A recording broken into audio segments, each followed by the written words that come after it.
Welcome to Smart Remarks, where we're fair and balanced. Not, but at least we admit it. The only thing we have to fear is fear itself.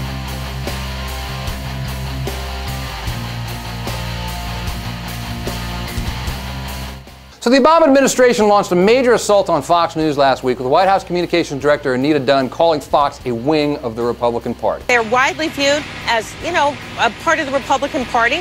Take their talking points, put them on the air. The right was, wait for it, outraged! And, I gotta say, I don't think Dunn's right. It's not like Fox is the voice of the opposition. Fox is the opposition. The network revolves around its criticism of Democrats, and it's not just the outraged white guys in the evening. It bleeds over to the actual news reporting as well. We saw this with the Tea Parties when Fox didn't so much cover the events as it promoted the events, and then it had the gall to turn around and accuse other media outlets of missing the story. The media, all they're talking about, or strangely not talking about, are the Tea Parties. Fox is a political entity first, a news channel second.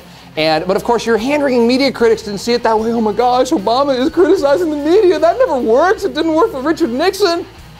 Nonsense. It worked like a charm for Richard Nixon. Sure, he wasn't able to prevent the New York Times from printing the Pentagon Papers, but for 40 years, the strategy of demonizing the liberal media as nattering nabobs of negativism out of touch with middle America has worked for conservatives like a charm. It's worked so well, it's still with us today. Conservatives still invoke the liberal media, not so much because the media actually is liberal, but because they know that by doing so, they can tamp down on criticism and boost their own causes. Most of the other media, The media, mainstream media, liberal media, take a look now at what you are being called by the media. So, okay, Fox News has taken a page out of that book. Fox is a direct descendant of the Nixon media strategy. Fox could not have existed without the Nixon media strategy. But the reality is, Obama's criticism of Fox isn't intended for Fox or its viewers.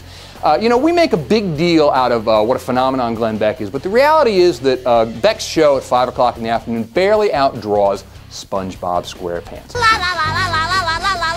The audience for the Obama critique is the parents of those kids. It's the people who don't watch cable news, who aren't watching TV at 5 o'clock at all. Obama's saying to them, look how unfair this media outlet is. And what's going to happen now is Fox News is going to rise to the bait. Rather than muting its criticism or rethinking its coverage, they're going to ramp up their criticism. And then Obama's going to turn to middle America and say, look, this is exactly what we were talking about. You blew it! None of this is to say that the president shouldn't be criticized, because for 8 of the last 9 years, I criticized the other guy. Now watch this drive.